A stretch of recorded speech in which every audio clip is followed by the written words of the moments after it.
तासगाव तालुक्यातील येळावी गावाजवळ एसटीचा भीषण अपघात झालाय। वळणावर गाडी घसरल्याने तासगाव आगाराची तासगाव चिंचवड बस रस्त्या शेजारील नाल्यात अडकत थेट विहिरीत कोसळता वाचली आहे। या अपघातात बसमधील 17 प्रवासी जखमी झाले असून त्यापैकी 3 जणांची प्रकृती गंभीर आहे।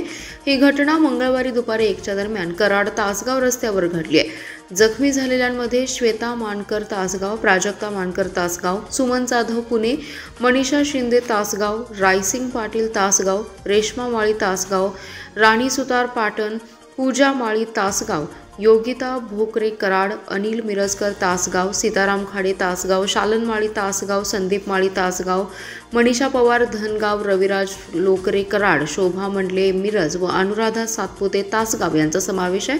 तासगाव आगाराची बस पुण्याहून तासगावकडे येत होती। दुपारी 1च्या दरम्यान एका वळणावर मोठ्या प्रमाणात चिखल साचला होता। या चिखलामध्ये गाडीचा ब्रेक दाबूनही चालकास त्याचा अंदाज आला नाही आणि गाडी घसरून रस्त्यावरून खाली नाल्यात गेली। यावेळी प्रवाशांचे दैव बलवत्तर, म्हणूनच रस्त्यालगत पाण्याने भरलेली विहीर होती, मात्र नाल्यात गाडीची चाके अडकल्याने गाडी विहिरीच्या तोंडाशी येऊन थांबली। अचानक झालेल्या या सगळ्या प्रकाराने घाबरलेल्या गाडीतल्या प्रवाशांनी एकच आरडाओरड करण्यास सुरुवात केली। घटनेचं गांभीर्य लक्षात घेऊन आजूबाजूच्या गावकऱ्यांनी आणि इतर वाहनधारकांनी धाव घेत गाडीतील सर्व लोकांना आणि जखमींना बाहेर काढलं।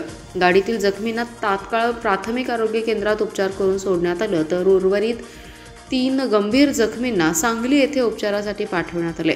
मात्र संतप्त प्रवाशांनी चालकास मारहाण केली। या घडलेल्या घटनेनंतर तासगाव आगारातील अधिकाऱ्यांनी तात्काळ घटनास्थळी भेट देत प्रवाशांना दुसऱ्या गाडीने तासगाव येथे आणण्याची सोय केली। दैव बलवत्तर म्हणून या घटनेत कोणतीही जीवितहानी झाली नाही, मात्र एसटीचं मोठं नुकसान झालंय।